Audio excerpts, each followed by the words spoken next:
Rejoice in the Lord, O you righteous. Praise benefits the upright. Praise the Lord with a lyre. Make melody to him with the harp of 10 strings. Sing to him a new song. Play skillfully on the strings with loud shouts.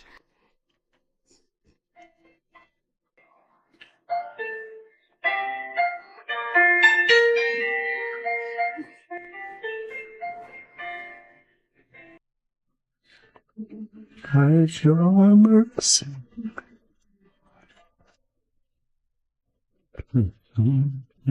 continue. What does your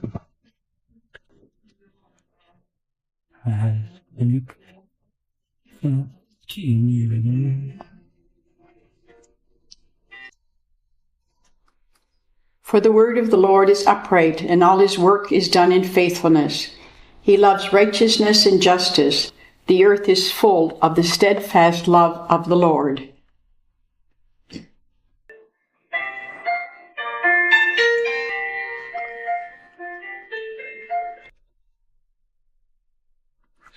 Oh, let your be on us. I found out in you. Lord, let your mercy be on us. We place our trust in you. By the word of the Lord the heavens were made, and all their hosts by the breath of his mouth. He gathered the waters of the sea as in a bottle. He puts the deeps in storehouses.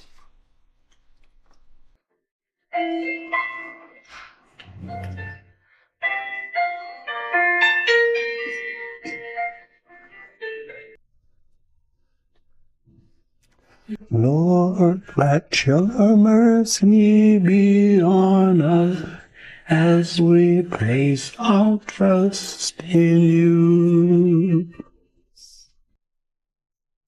Lord, let your mercy be on us as we place our trust in you.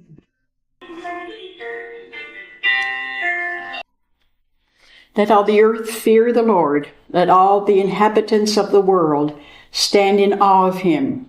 For he spoke and it came to be. He commanded and it stood firm.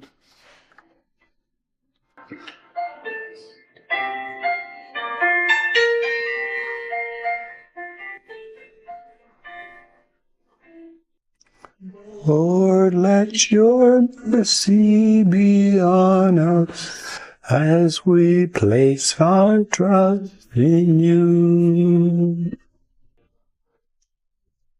Lord, let your mercy be on us as we place our trust in you. The Lord brings the counsel of the nations to nothing. He frustrates the plans of the peoples. The counsel of the Lord stands forever, the thoughts of his heart to all generations. Happy is the nation whose God is the Lord, the people whom he has chosen as his heritage.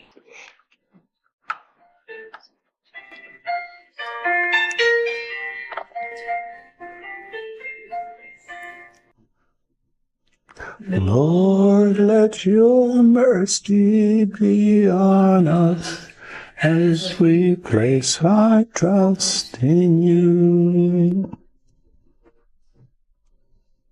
Lord, let your mercy be on us as we place our trust in you. The Lord looks down from heaven. He sees all humankind. From where he sits enthroned, he watches all the inhabitants of the earth. He who fashions the hearts of them all and observes all their deeds.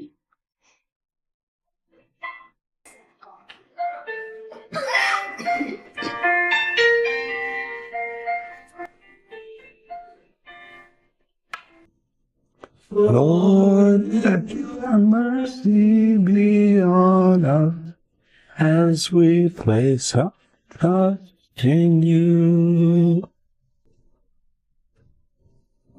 Lord, let your mercy be on us as we place our trust in you.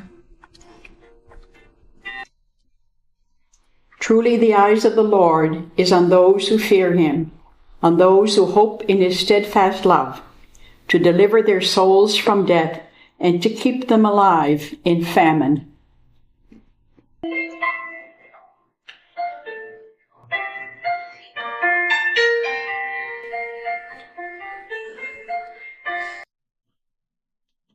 Lord, let your mercy be on us as we place our trust in you.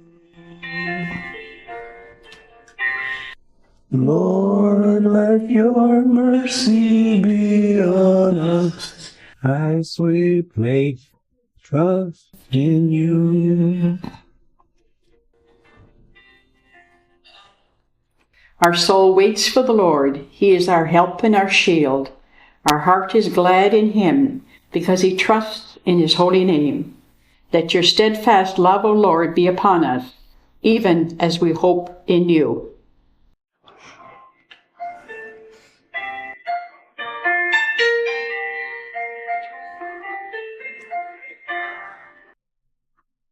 Lord, let your mercy be on us as we place our trust in you.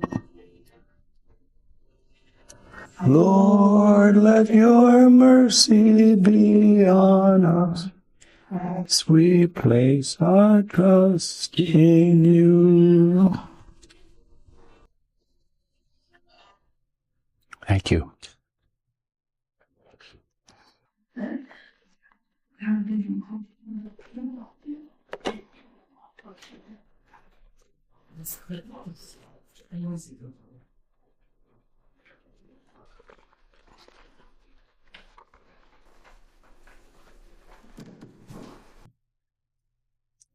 That's a lovely gesture, isn't it? Mercy. Such a perfect way of expressing that. The rain coming down. I'm quite captured by some of the images in this language that was so foreign to us, but so necessary in the world today for those who are unable to hear. So we've been on this journey of encounter, and we've had these images. I hope the images have been helpful. That image of the servant girl at Amos looking across at the other room, and the reflection that suggests, here is this woman, I'm thinking of her as Martha, who recognizes Jesus after the resurrection and knows who it is. I love that image. I love that image of Mary encountering the angel, and she's kind of half pulling away and half with all of that reflection about yes, no, yes, And I love that painting of Mary with these dear doves of hers. She's already said yes. She's accepted the child, and now she has to let something else go. We have to let something else go that is dear to us, our firstborn.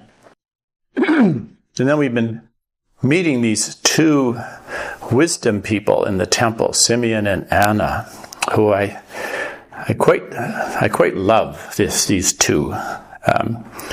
We talked about how, despite their age, they were still sensitive, moved by the Spirit, sensitive to the Spirit.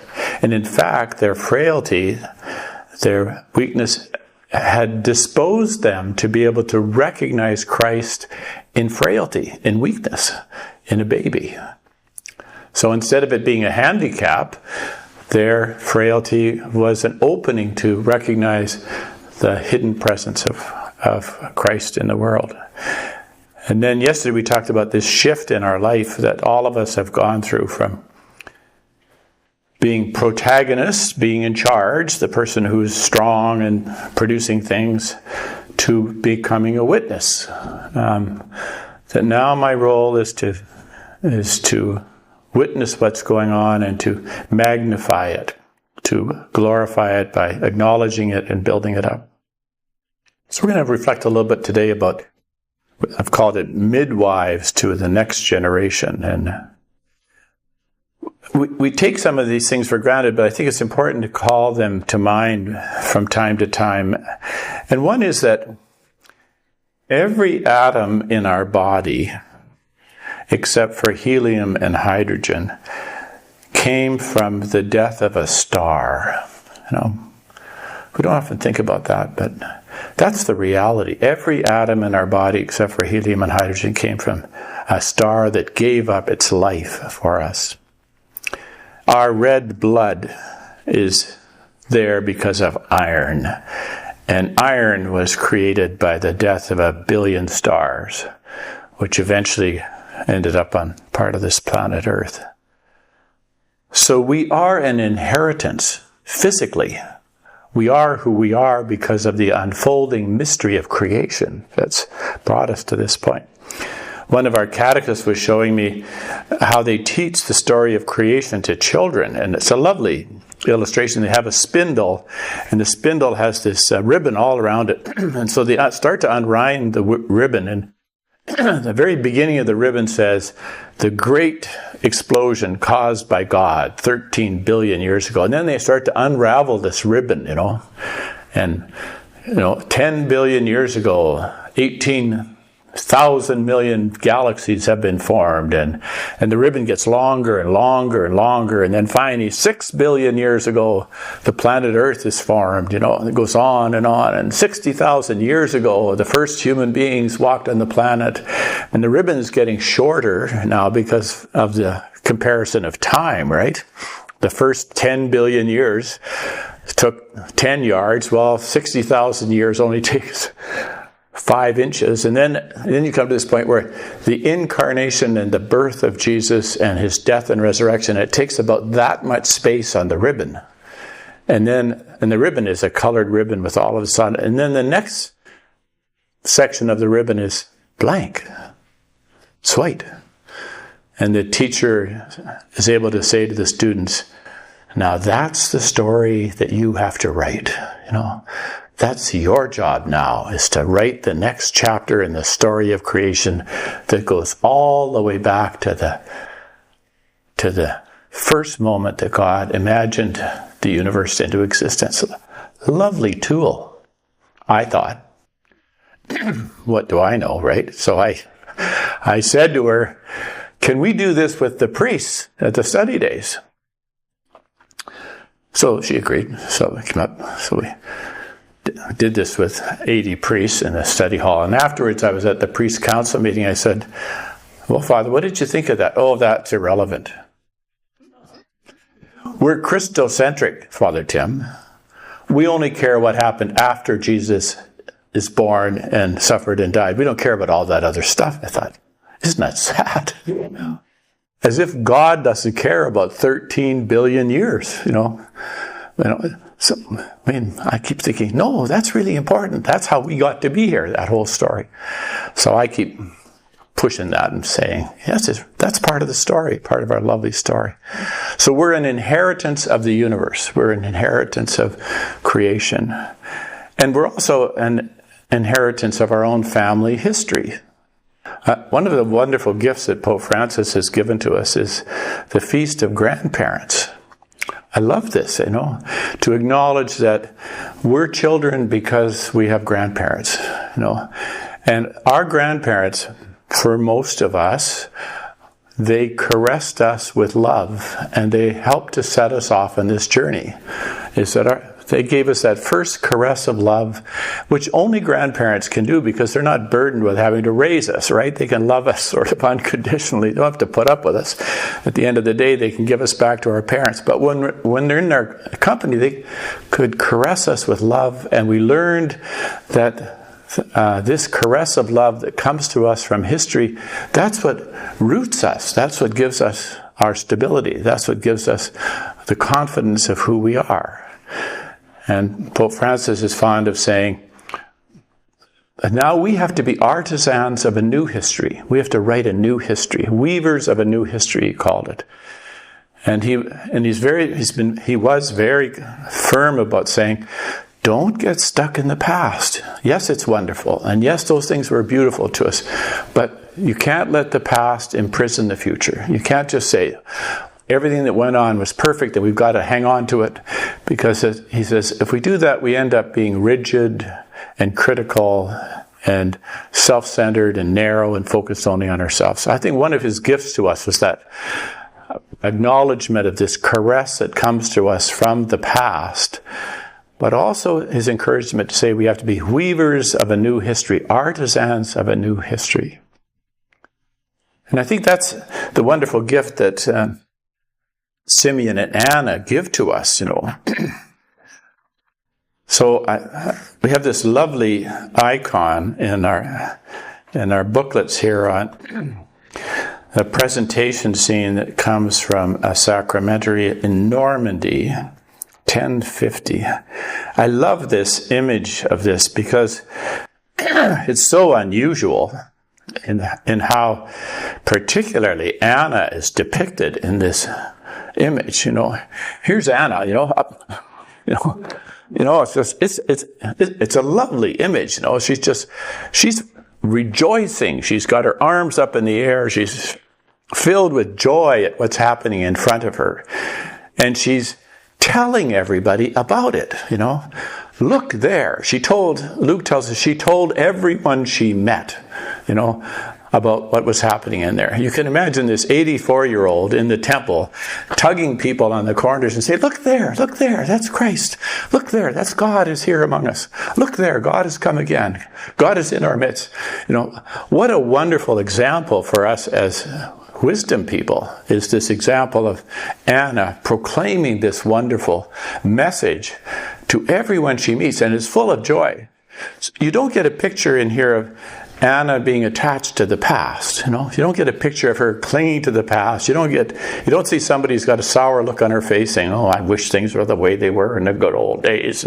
That's not the picture you have here of this woman, Anna. You have this lovely picture of her filled with joy, wanting to share this good news with everyone else, wanting to proclaim it, not attached to the past.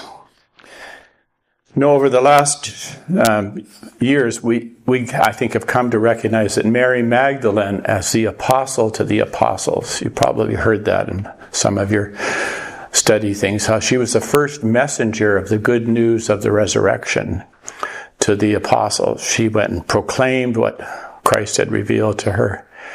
But Anna's the prophet of the incarnation. She's the one who proclaims the incarnation to everyone. So we have these two wonderful women. We have Anna as the proclaimer of the incarnation, the presence of Christ in a new way to a new generation. And then we have Mary Magdalene, the proclaimer of the resurrection to the apostles, to the church. But I love this image of Anna as the announcer of the incarnation, the woman who's filled with joy. So how does that come about? How is it that these two and their elders, she's 84, Simeon, we can assume, is of the same generation. How is it that they have been so transformed? Well, I think we get a little indication even from the icon of what's going on. Because in this icon, we almost can imagine Mary offering the child to Simeon and inviting him to hold the child. And occasionally that has happened to me, and I think hopefully it sometimes happened to you, where a nephew or a niece or somebody in the community comes to the new baby and they say to us, "Would you like to hold them?" That's a magical moment, just, would you like to hold them? And it reminds us of the power of a child. If you put a movie star in a room, these big singers, Taylor Swift in a room, and you put a 5-star general of the U.S. Army in a room, and you put a baby in the room, which is the most powerful? It's not Taylor Swift, and it's not the general. It's the baby. Everybody wants to hold the baby, and everybody wants to protect the baby, and they want to shelter the baby. And something else? They want to behave well in front of the baby.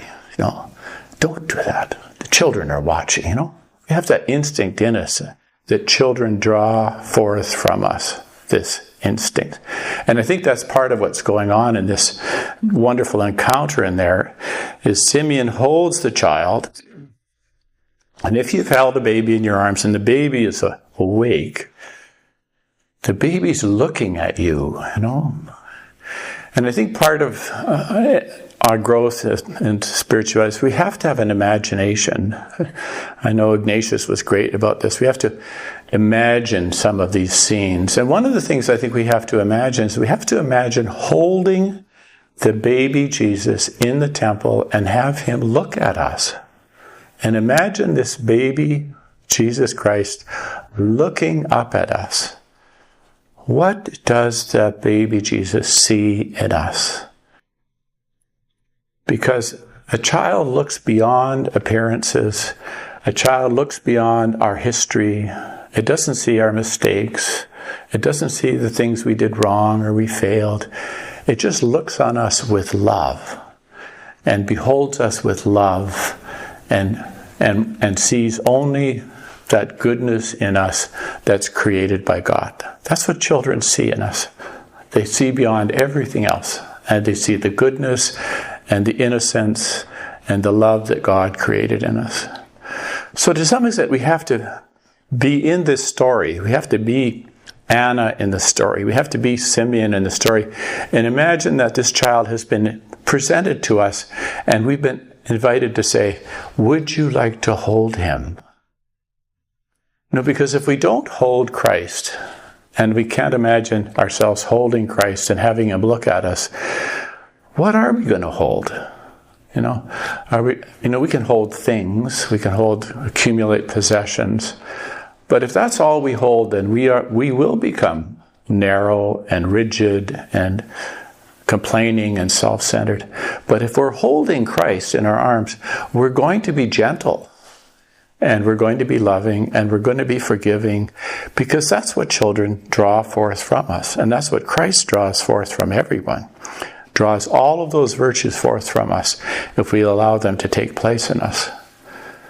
And the consequence of that, if we're Simeon and Anna, is that we should become, and this is what happens to both of them, poets of a new song. Anna tells everyone in the temple what she has seen, what she's heard. Simeon becomes a poet. Now, Lord, you may dismiss your servant in peace. He writes this lovely song. Never a poet before, but now he's a poet. Now he's singing a new song, a new creation. And I think that's our invitation as a retreatist. Can we become poets, singers of a new song? And I think in some ways that's what this meditation from Thurman is about. He's a theologian and a mystic who's died many years ago. But I love this poem because in some ways it captures what needs to take place in all of us. The old song of my spirit has wearied itself out. It was long ago learned by heart, so that now it repeats itself over and over, bringing no added joy to my days. It is a good song, measured to a rhythm to which I am bound by ties of habit. The words belong to old experiences, which once sprang fresh as water from a mountain crevice fed by melting snows. But my life has passed beyond, to other levels, where the old song is meaningless. I know that the work of the old song, perfect in its time and place, is not for the new demand. As difficult as it is, I must learn a new song that is capable of meeting the new need. I must fashion new words born of all the new growth of my life, my mind, and my spirit. I must prepare for new melodies that have never been mine before. How I love the old familiarity of the wearied melody, how I shrink from the harsh discords of the new untried harmonies. Teach me, Father, that I might learn with the abandonment and enthusiasm of Jesus the fresh new accent, the untried melody, to meet the need of the untried morrow. May I rejoice with each new day and delight my spirit to each fresh unfolding as I sing this day a new song to you, my God. I think in some ways those could be the words of Simeon and Anna in the temple. They've sung a song for a long time, and now they're faced with a new discovery, a new presence of Christ, as we all experience over and over again. Christ is always coming to us in a new way. It always means learning a new melody, singing a new song, and being like Anna, this wonderful woman of joy, wanting to tell everyone she meets of what has taken place in her life and in the life of the church. So I hope you can, on this beautiful day, imagine holding the child Jesus in your arms and him looking up at you with love and seeing the goodness and beauty in you, and feel your heart soften with love. So we'll finish by singing that lovely refrain about God's mercy coming upon us.